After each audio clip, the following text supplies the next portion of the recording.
Well, there are two birthdays in order here. One, happy birthday, Northborough.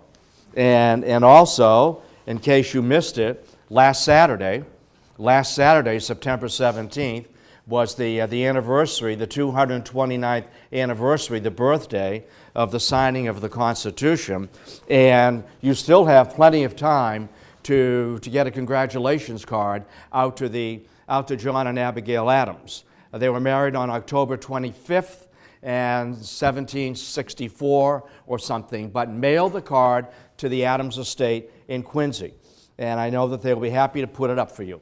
All right, so we have a birthday, and we have an anniversary. And tonight, on behalf of John and Abigail Adams, welcome. And what I'd like to do is I'd like to begin the story at the end. They had a long and loving and passionate, relationship. They were married over 50 years. Now, I don't want to be negative here, but maybe what helped that is John was always traveling. and you can do with that as you like. I always like to describe Abigail Adams as the first desperate housewife. As she complained to her older sister Mary, that I was a widow more than half of my marriage. John was always on the move somewhere. But I want to open with a close here. And let me quote. When the quote is better than the paraphrasing, I like to quote. Abigail Adams. Now, this is a letter to her older sister Mary. Now, John and Abigail exchanged over 1,400, 1,500 letters. It's an absolute treasure trove of a window to eavesdrop on a marriage. To eavesdrop on the concerns of a husband and a wife particularly. They wrote constantly about the children and one another's health and politics, of course, with the American Revolution. But this is a heartfelt note to Abigail's older sister Mary. And the fact that it's written to Mary, to me, makes it much more authentic than being written to John. Because John would have expected this. And he would have said, of course, Abigail, of course. I expect nothing less from you. Abigail to Mary. After half a century, I can say my choice to marry him would be the same if, again, I had youth and the opportunity to make it. Isn't that wonderful? That here they are in their 52nd or 55th year of marriage. If he asks me again, she was only 19, he was 29. If he asked me again, I would say yes, yes, and yes again. I like that. That's loyalty. I like that.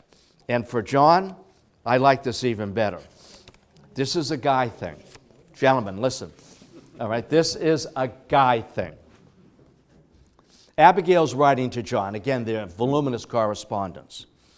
Although years may have subdued the ardors of passion, the vital flame still exists. The vital flame still exists. John firing back across the net, bang, with a backhand, writing from Britain. How dare you, Abigail, hint a word about 60 years of age? If I were there, I could convince you that I'm not above 40. That's a guy thing, all the way, right? All the way. To me, that makes him human, and it makes her human as well. One of the problems, we have, those of us who enjoy history, and we read it, and we write it, and we talk about it, one of the problems we have is that, these men, these women, they come to us from Williamsburg, don't they? We have no idea what they really looked like. We have no photographs. We have paintings, and we have busts and so forth. We have descriptions. But they're lost in translation. We don't know the voice of John Adams. We do not know the voice of Abigail.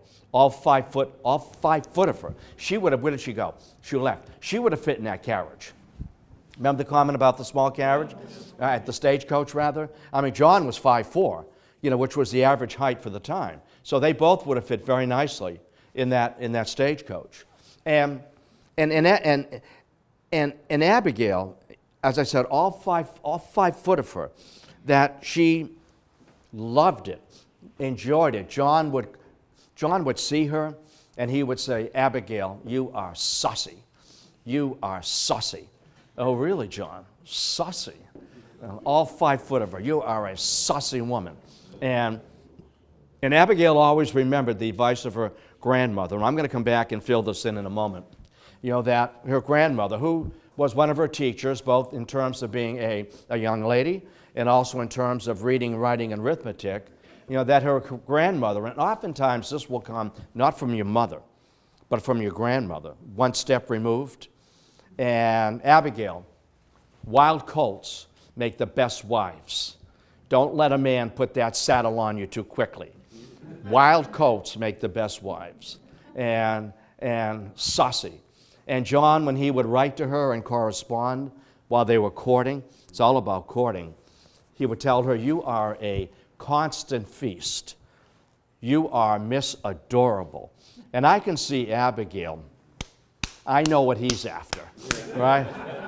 You are a constant feast. You are Miss Adorable. It makes them human. It makes them real. As I said, we have no idea the sound of their voice. Or when Abigail could say, that's John's step, you know, coming into the room. Or, you know, the way they smiled or they grimaced if they found something unpleasant or particularly funny. We don't know anything about them. That's the image we have. Well, at least we have a photograph of Abraham Lincoln. But we have these men, these women, they're strangers to us in many ways. So tonight, what I'd like to do is I'd like to open up a window into the life and times and marriage of John and Abigail Adams. Both John and Abigail were defiant. Do not let me get out of here tonight without closing to talk about the defiant act of Abigail. The absolute defiant act of Abigail. And John accepting this defiant act. And she knew he would do it. You know, my friend, my partner, John and Abigail Adams. John Adams was a defiant person. I mean, John Adams defied his father. You know, when he went to Harvard and refused to study for the ministry, the ministry. John Adams knew himself. Ministers have to like people. I don't like people. I don't like everyone. It's okay, right? I've always felt it must be difficult to be the wife of a minister because you have to like everyone, and people watch how you dress, how you talk, how you dance, how many glasses of wine you have, what jokes you respond to. John, I do not want to be a minister. His father sent him to Harvard to train to be a minister, a decent occupation, an honorable profession. I don't like it. I'm too disputatious. I don't like most people. I like to argue. He was defiant with his king, you know, helping to draft and sign the Declaration. He was absolutely defiant of public opinion when he defended the soldiers, you know, during the British massacre. That's a story all by itself. And he was defiant, you know, when he was sent to France to negotiate the colonial position with the French ally and refusing to keep the French foreign minister, Vergennes, informed of his thinking and the American delegation in working with Great Britain. I'm not taking the lead of France. That I'm on my own here, a defiant man. And John Adams, when he graduated from Harvard, you know, he studied law, and back then one did not go to law school, as you know, that you were mentored by a senior attorney. And he had you prepare briefs and paperwork. You did reading. He would quiz you on the reading, check your paperwork. And when he felt that you were prepared to practice, I always like that, to practice law, you practice medicine too, but not on me and not on you, you know, that you practice law, and that I say you're ready. I'm the one who determines you're ready to go out and open up your law practice. But here's the understanding. You don't open up your office across the street from me and take my clients. You go to the other side of town, or you go to Shrewsbury, I don't know, you go to another town. And John, you know, John was an accomplished lawyer, and he learned an important lesson in his very first case. It was a land dispute. What a surprise. And the paperwork, he made a mistake. he had the land dispute in the wrong county. And the judge simply threw it out and found in favor of the defendant because he had the detail wrong. John Adams became a detail guy to the point, and when you're doing a dual biography, you need to move around a little bit. When John Adams was looking at the Treaty of Peace, that was proposed by the British, that he very quickly, he noticed in the opening sentence, that we are talking to the representatives of the 13 North American colonies. And John said, stop right there. Stop right there. You are talking to the representatives of the United States of America. It's over. We've won, you've lost. You are not talking to the representatives of the North American colonies. I speak for the United States of America and the gentlemen with me who are negotiating. Adams had a crush on Hannah Quincy. And Hannah Quincy was a catch.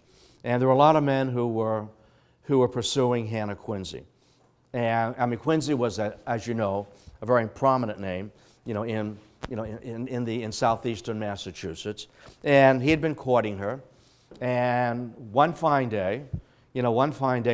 evening, he was going to use a secular term, pop the question. And he had a ring in a pocket. See, here's the problem. Back then, when you were courting, mother and dad watched you. And if mother and dad weren't there, grandmother was there, or your little brother who would rat you out. So John had that ring with him a couple of evenings already, and the opportunity wasn't there. The old man was around. Ma was there. This is an intimate moment when I proposed to you. And he had it in his pocket, and Dad left the room, and John jammed his hand into his pocket, ready to go, and in he came. Another missed opportunity. This is a private affair. But during that time, that one of his good friends, a man by the name of Richard Cranch, who was courting Mary Smith. It was Abigail Smith, Mary Smith, later Abigail Adams. Her maiden name was Smith, obviously. And he was courting Mary Smith, the older daughter. And Cranch would tell John, come on over. You can get a free meal. It's the minister's wife. When it's dinner time, they don't kick you out. That wouldn't be proper. That wouldn't be social. They'll set a plate for you, and you can score a free supper, 3 or 4 nights a week. And for a guy on his own who's doing takeout, Chinese takeout, this is a good deal, isn't it? So he would show up and score a dinner, and he noticed Abigail. She was only 15 at the time, 16, but he found her interesting. She was a bit of a flirt, a bit petulant, had a bit of an attitude, and he had an attitude. It takes one to know one, and he found her interesting and entertaining. And as she grew and matured, that he began to court her. And mother, Elizabeth, had told the girls, and it was Mary, Abigail, and Elizabeth, Betsy, and of course there was the son, William, who was a very errant son. He succumbed to alcoholism. That ran in the Smith family, and Abigail was very concerned about it, and she had reasons to be concerned later on as a mother to three sons. That John began to court her, and Dad did not approve of John. That's a killer, isn't it? That's why you always want to make sure that Ma is on your side, because the mother can always talk the dad down and kind of raise you up a little bit. And Dad did not approve of John because you dropped out from studying for the ministry, which is a big strike on you. And secondly, you're a lawyer. And being a lawyer, you're the kind of man who twists words. You're the kind of man who makes words say different things different times. Being an attorney was not seen as being an honorable profession. You're a bit of a thief, and you're a bit of a word wizard. And I wish Abigail could have done better. And Abigail stood her ground, and she said, this is my man. He married them, and not happy about this, and they moved. And John and Abigail very quickly, the children came, Susanna, Abigail, who was known as Nabby, and then John Quincy Adams, Charles Adams, and Thomas Adams. And Abigail enjoyed the relationships. You see, her mother had advised Abigail, marry well. And by that she meant, not for money, marry a man who will give you some elbow room. Marry a man who will give you your space.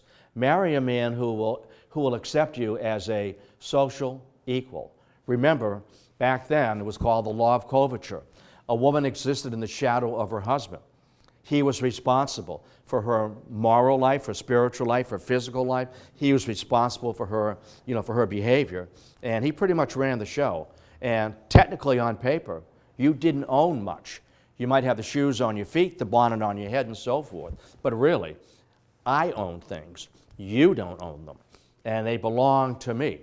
And I'm your guardian. You are my ward. John wanted no part of that. And neither did Abigail. And Abigail gave John all the elbow room he needed. And he took it, and he took it, and took it again. She enjoyed living in Boston. She enjoyed the buzz, the excitement of Boston. 8 or 9, 10,000 people. How exciting, particularly when the tension with Great Britain, taxation without representation is tyranny, and 4 newspapers, circulating, not dailies, but monthlies. 4 newspapers circulating in Boston. And Abigail read them and read them. She enjoyed politics. She enjoyed the excitement. She enjoyed the clash of ideas. My dear sir, John, you have made me, as she said, a politician. And back then it wasn't a negative word. It simply meant that you have politicized me, that I am aware of current events. And she enjoyed it. And John was doing well.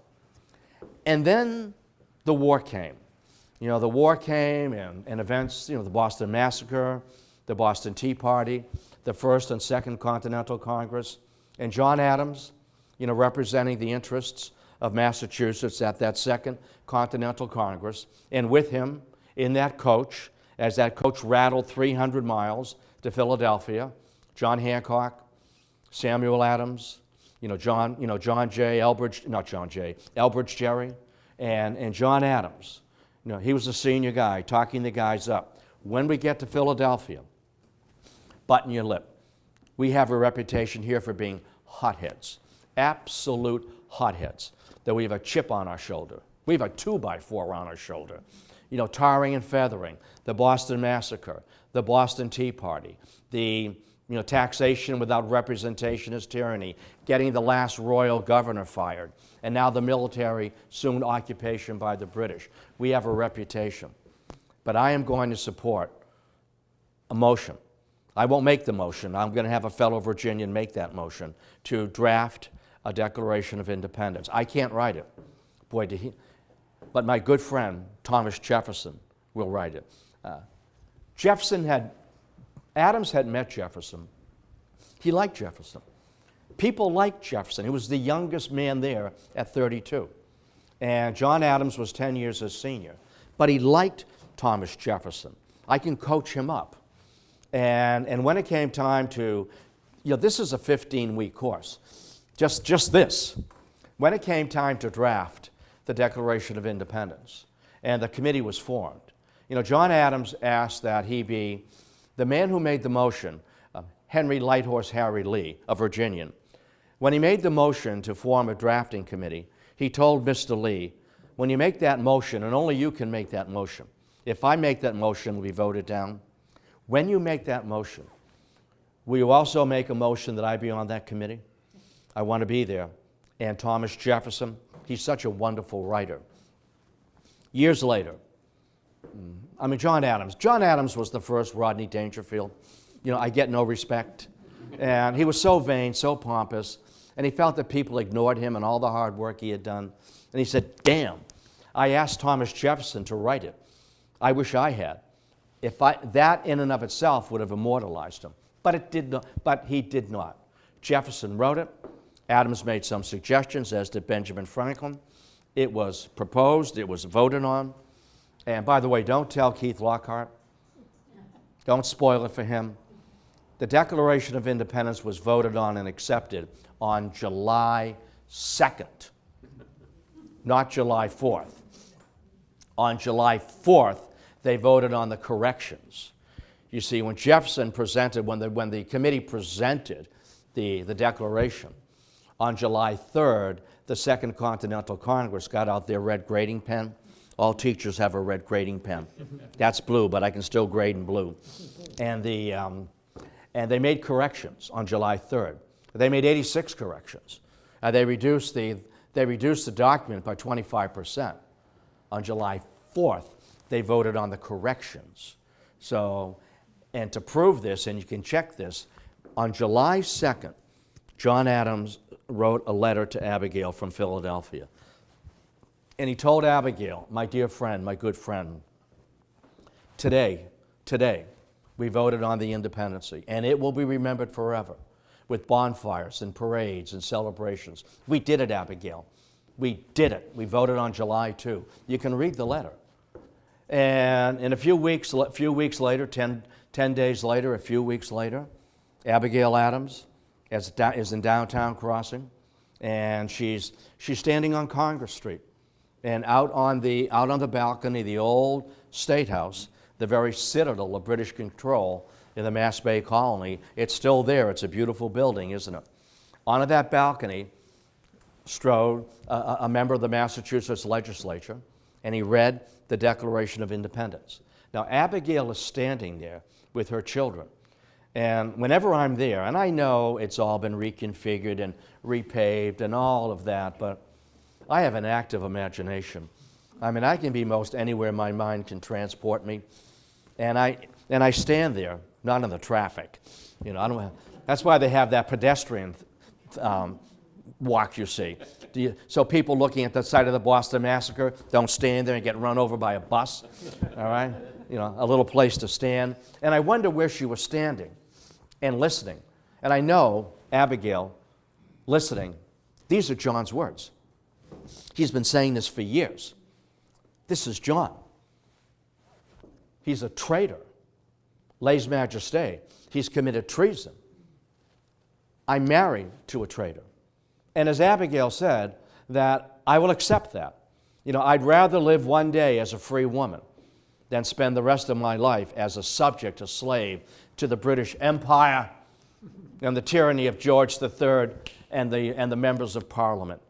But I'm married to a traitor, and there are consequences for that, severe consequences. Hanging is a consequence.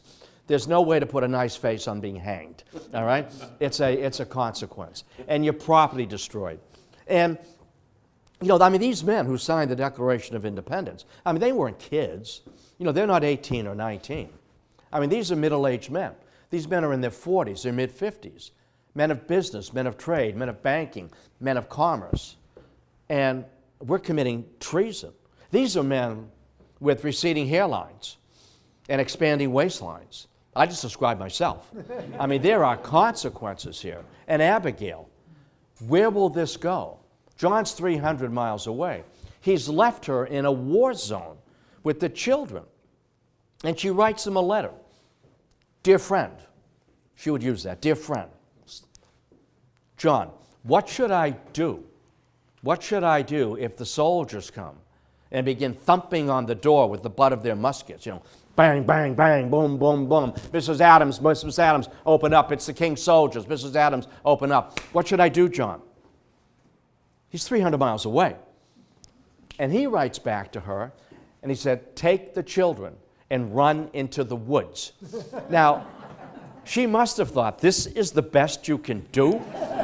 Take the kids and run into the woods? You have left me in a war zone. And he did. And he knew he could trust her to run the farm and to make sure that we get the proper rent for our property in Boston. Make sure you collect the rent, dear friend.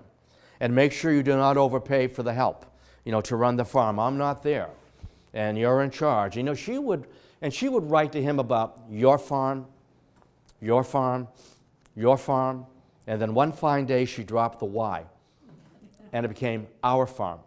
Our farm. He wrote back, he picked that up. He said, I caught that, Abigail. I caught that. They would tease each other in their letters. It's great fun to read. They would tease each other, and they missed each other, particularly when John went to Europe. I mean, they missed each other. I mean, Abigail was a passionate woman.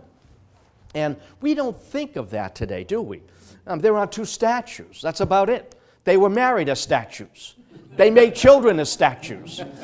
And you read the letters and you read between the lines. I mean, Abigail was a passionate woman. She missed her guy.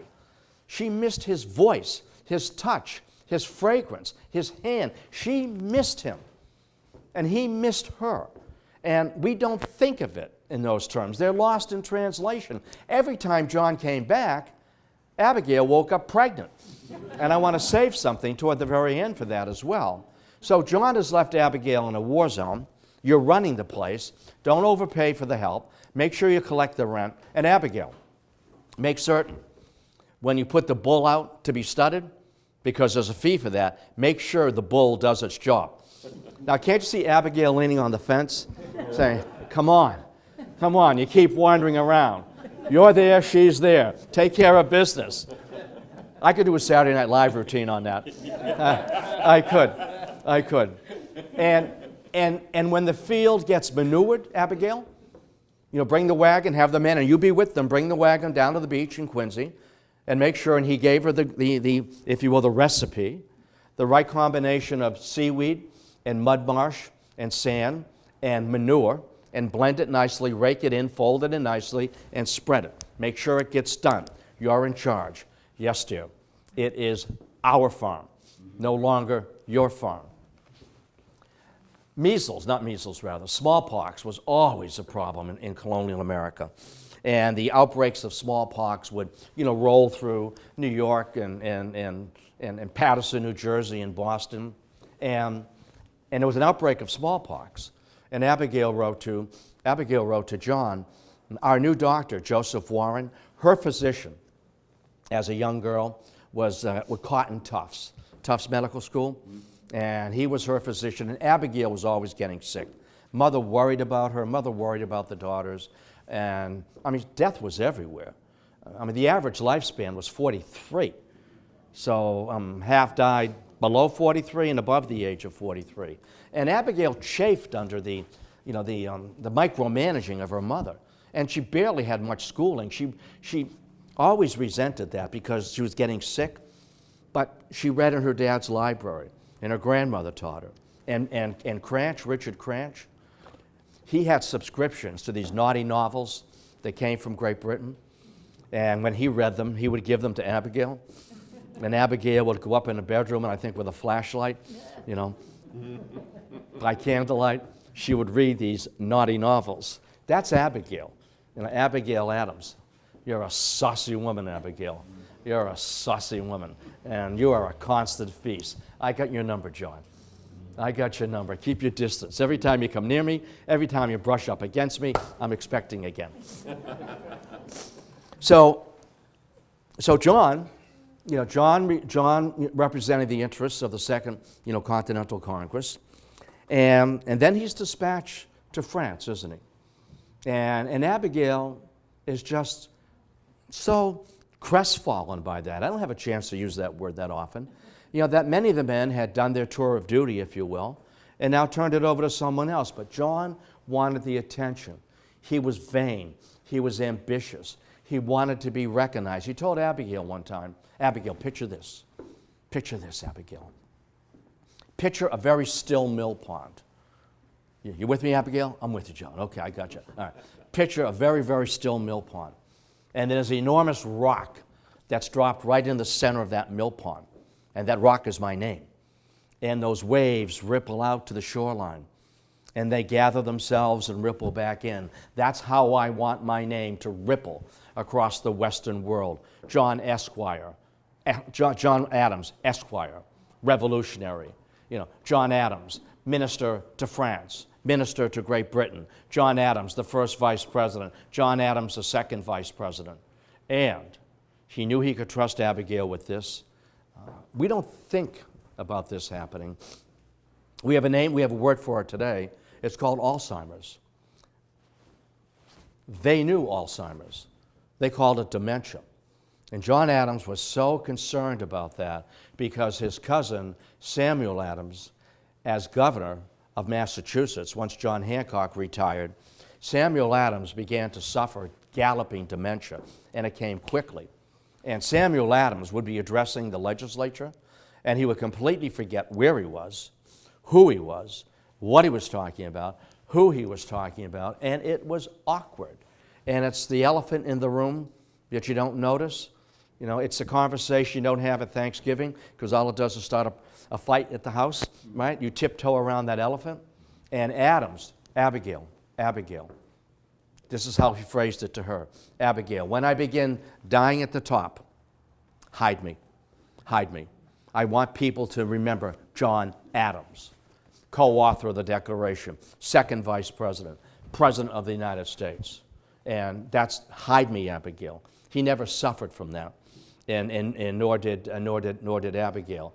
So the war is on, and Abigail is trying to make ends meet in Boston. There's inflation, scarcity of goods, and she writes to John in Philadelphia, and then she writes to him in Europe, send me stuff that I can use to barter. The money's no good. Remember the phrase, not worth a continental? The money's no good. Send me stuff that I can barter. Send me pins. The old play, 1776, the tune, pins, pins, pins, pins. Send me pins. Send me cloth. Send me thread. Send me chocolate. Send me tea. Send me perfume. Send me soap. Send me anything that I can use to trade and I can barter. The money's no good as a bartering system. And I can only imagine John, I hope, worried about Abigail, and the children. I'm not just 300 miles away, I'm an entire ocean away. And Abigail asking, can I sail and meet you? I miss you, John. And he said, absolutely not. It's too dangerous. If you're captured, you're the wife of a traitor. You'll wind up in the tower. Absolutely not. And she just wilted under that. And he would come home, and she would unpack his stuff, and he would bring books home. And they had the conversation that she didn't want. John, you're going back, aren't you? Yes, Abigail, the nation needs me.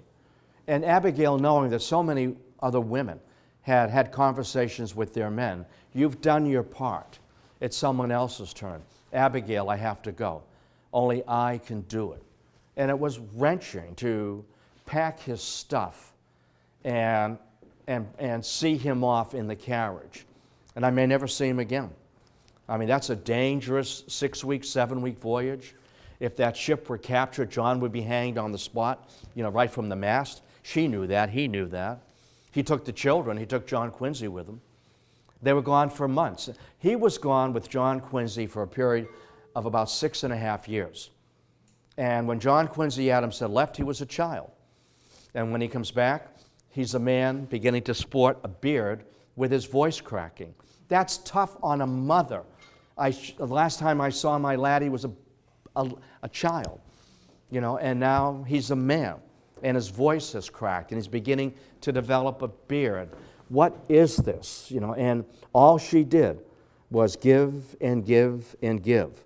John needs this elbow room. Finally, he relented when the war was over to come and meet me. I want to mention this right now because it helps to flesh out the story. The Adamses and Thomas Jefferson, they were good friends. You know that Thomas Jefferson and John Adams were good friends. I'm going to coach the guy up. Politics is going to break that friendship. Political parties is going to destroy that friendship. But the Abigail Adams thought that Thomas Jefferson was one of God's finest creatures. I mean, he was so handsome. He was so tall. And all the Virginians, so cocky and arrogant, and excellent equestrians, excellent horsemen. I mean, John looked like, when John rode a horse, he looked like a pear. He was so short, and his body structure, he looked ridiculous on a horse. And And Jefferson would stay with the Adamses and would dine with them. And he thought Abigail was so smart, so clever, so witty, so sussy, and such a flirt, such a coquette. And Adams, I know, Thomas, you're flirting with my wife.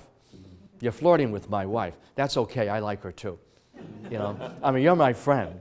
You're my friend. And, there's a wonderful painting by Mather Brown. Look it up tonight when you go home. Mather Brown. By Cotton Mather Brown. A wonderful painting of Abigail. And she's in her mid-40s. And she's got that mature look. And she's looking off into the distance. And she has a nice, modest blouse on with a little bit of bling. And she's got her hair pulled back, just a touch of gray. And she's looking off into the distance. And she looks like Mrs. John. There he goes. The center of attention. Mrs. John Adams. Mather Brown, hang on, I want to finish my thought.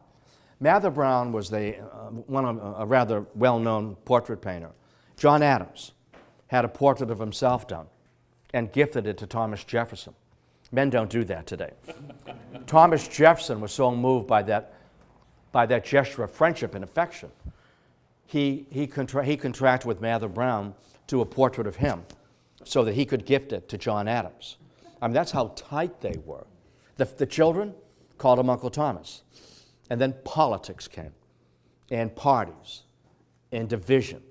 And that friendship cracked and broke and snapped with the politics after the war. And that happens, doesn't it? When the war is over, Abigail wants to sail to France and to meet with John. And she does. And the expectation, I haven't seen my guy. And I hope he looks the same. And I wish he had written more letters to me. See, Abigail would write to John, and he might not get back to her for weeks, maybe months, and he would send back 3 or 4 lines. And she got annoyed with him. John, I write you these long letters. You asked me to fill you in on everything, on our farm, on the politics and so forth. I stay up at night at the kitchen table with a sputtering candle. I've put the children down. I've read them their prayers. We've read the Bible. And I write you this 4-page missive, and I get 3 lines back? And she was annoyed, and then she caught herself in one of those letters. She said, "Dear friend, dear John, forgive my anger. I know you're busy. I know you're doing the nation's business. Forgive my anger." And that's Abigail pulling back and, if you will, making excuses. John was busy. I'll tell you what, she was really furious. He sent her a letter. A guy should never do this, at least send a letter to his wife with this. He told Abigail that I met the Queen, Marie Antoinette.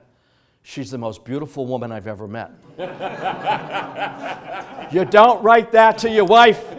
The most beautiful woman I've ever met. And what that did, and that shook Abigail a little bit. And John's noticing other women. He's gone. I know John.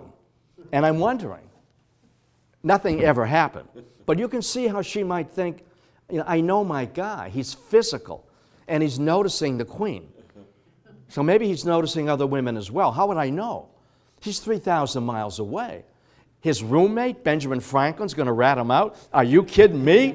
Benjamin Franklin, he wrote the book on that. John, let me show you the ropes. This is how you do it. This is how you work the room. This is how you work a tavern. And she thought of that. And that, of course, is in a letter to her, to her sisters. The children. Susanna died at the age of 13 months. And, John Quincy Adams was the pick of the litter. He's buried with his parents. Thomas and Charles both succumbed to alcoholism. And Abigail was nervous about it. She saw it. You see that. A little coming home tipsy. Coming home from drinking too much flip at the tavern. Flip is, rum, sugar, and beer, egg whites, and you whip it up and you heat it. You get it nice and frothy, like a cup of cocoa, and you chug it. Another round of flip. And both of these men succumbed to alcoholism. It ruined their marriages. Abigail Jr., made a terrible marriage. And the man she married was simply had no ambition. And both parents were worried about it. And both Abigail and John writing about it, they wrote about their children. What are we going to do? If we get in the middle of it, We may never hear from her again. If we get in the middle of it, we'll never see our grandchildren. I don't approve of it. The guy is lazy. He's not ambitious. But she thinks she loves the guy. We've all been there, haven't we? We all know stories about that. There are 8 million stories in the Naked City. All right? And so this troubled her. You know, the children, it troubled John as well.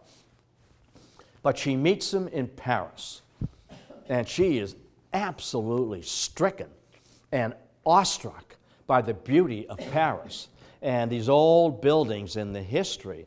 And she also notices the behavior of these French women. They dress like trollops, you know, with their, you know, cleavage. And they sit on the laps of men to whom they're not married. And they share wine, sips of wine together and sweet cakes. John, what?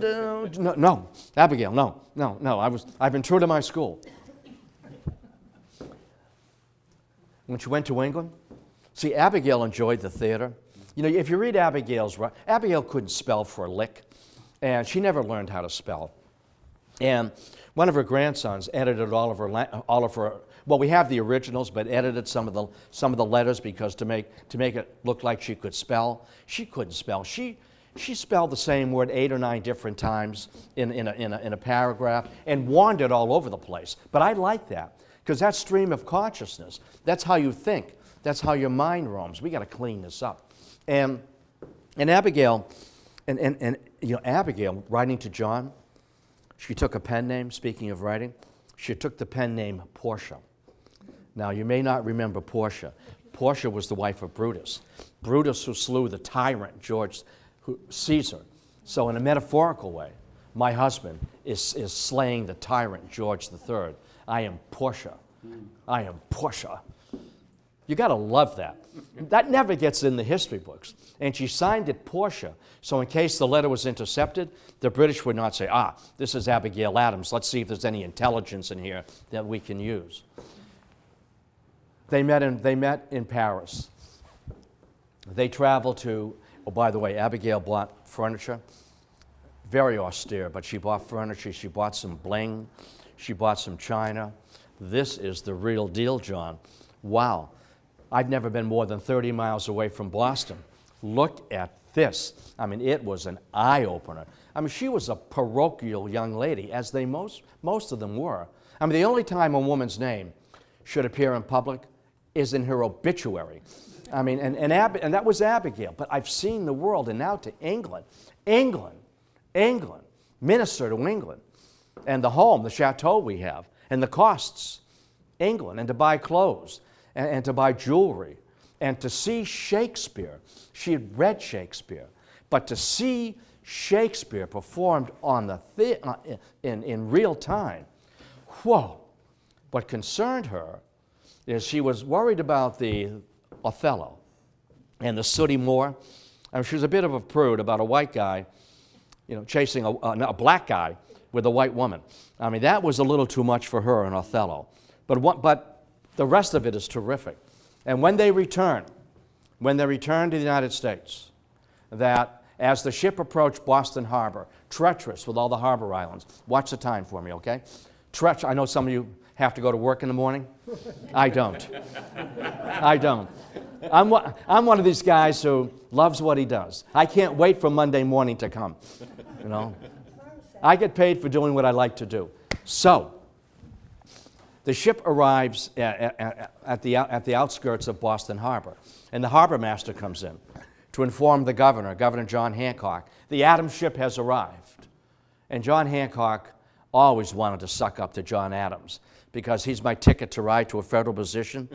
And John Hancock tells the harbor master on the way back out, stop at all the forts in Boston Harbor and tell the commanders, when the ship comes by, salute it with cannon. Boom, boom, boom, boom, boom, boom, boom, boom, boom. John will love that. So as they made their way through the harbor islands, and the cannon began to roar, boom, boom, boom, boom, boom, boom, boom, and John coming up on the deck. Abigail, Abigail, Abigail, they're saluting me. Oh, come up and stand with me. They're saluting us. And when they docked, John, John Hancock had a stretch limousine waiting for them.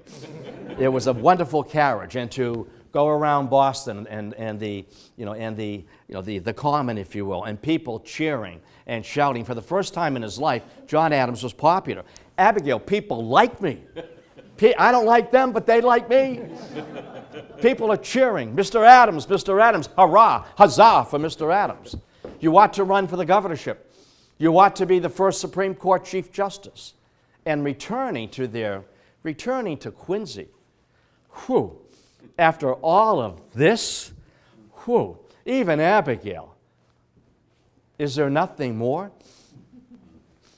John Adams was reluctant to accept the position of vice president. He said, because I just let things fall out of my mouth. But he took the job. He wished he never had. It only paid $5,000. He lost a lot of money because he made more dough as in private practice. But to serve the country. Abigail always talked about the duties of a mother, Republican citizenship. Teach your children to serve. Be an alderman, be a selectman, if you will. Be on a town board. You have a responsibility to the polity, to we, the people. You have that responsibility. And Abigail, in March, right before the Declaration of Independence was drafted in July, Abigail sent a letter to John, and you all know this. Remember she said, John, remember the ladies? Remember the ladies? All men would be tyrants if they could be. And she wasn't asking to vote. What she was asking for, to be able to own property. That I have legal rights, that I can divorce, I can have custody. Everything went to the guy. If you were cast out, you're on your own. You were a Jezebel. You must have been a wicked woman, that your husband had to move against you in court. It's your fault. John, remember the ladies, that we have some legal rights. So they return, and John accepts the vice presidency, very unhappy, accepts the presidency, has a miserable presidency. John Adams falls in between the two Virginia All-Stars, Washington and Thomas Jefferson. This very night, this very week, there is still an effort on the part of the Adams family in Massachusetts trying to get a monument on the Mall to John Adams. There's one to Washington and to Jefferson, but there's not one to John Adams and Abigail Adams, and they were the first presidential couple to occupy the White House. John Adams would say, Thomas Jefferson is on Mount Rushmore. I should be on Mount Rushmore.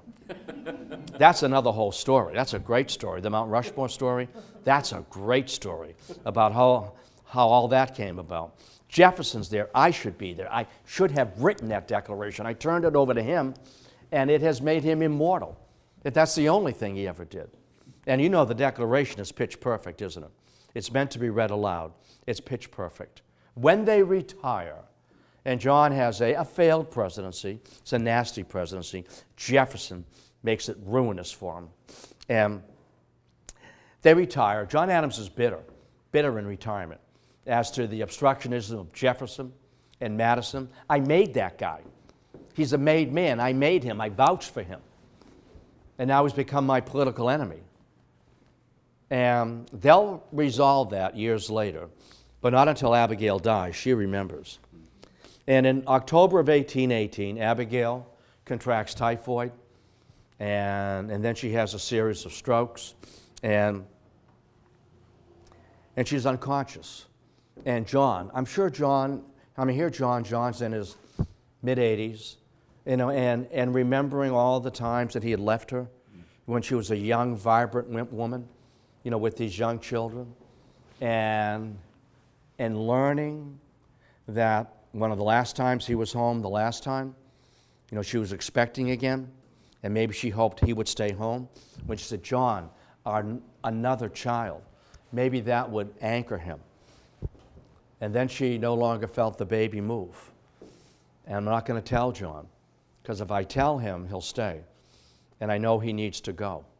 So I'm not going to tell him I no longer feel the baby move. I know he needs to go. And he left. And she knew that childbirth oftentimes could be fatal, couldn't it? 1 in 4 deaths was in childbirth. And she was an older woman here. She was 41 or 42. That's dangerous. But she didn't tell him he needs to go. And what she did do when he left, she made arrangements with her family that if I die in childbirth, that you will have this child, and this child. And can you imagine John if he had known that? What love, what compassion to let him go. I know he needs this. I may never see him again. And I'm creating that situation where I may never see him again. So, Thomas, Charles, John Quincy, Nabby, to the family. And as he sat on that bed with Abigail unconscious and now suffering a stroke, she couldn't even respond to him. I know he dwelled on that. Read his diary. I mean, he read a diary. He beat himself up in the diary all the time. Abigail never kept a diary.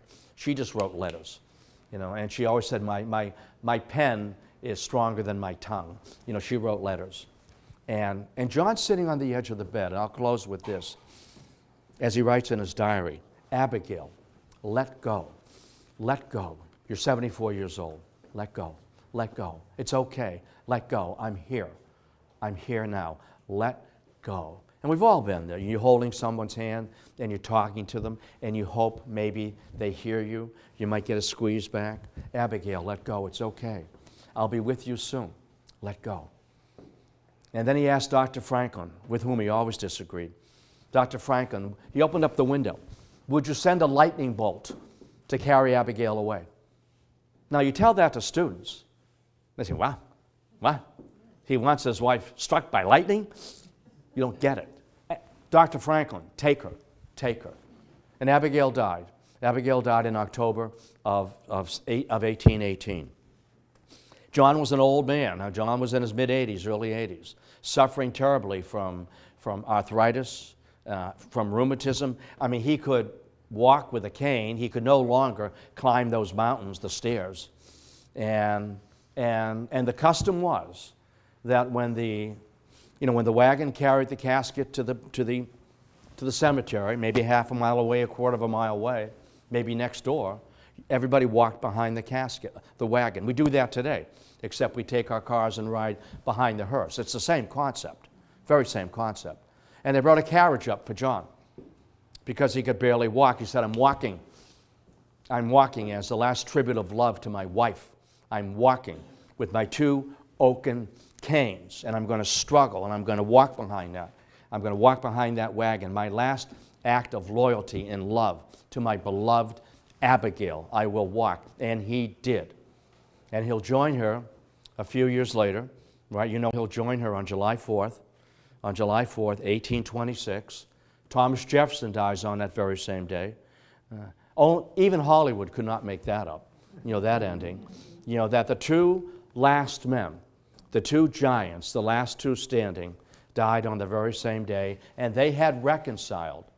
Dr. Benjamin Rush, who knew both of the men, Dr. Benjamin Rush, who had signed the Declaration of Independence on behalf of the state of the colony of Pennsylvania, that Rush, now that both men were retired, Rush sent both of them a letter to John and a letter to Thomas, saying the very same thing, that both of you need to heal that friendship. You need to recover that friendship.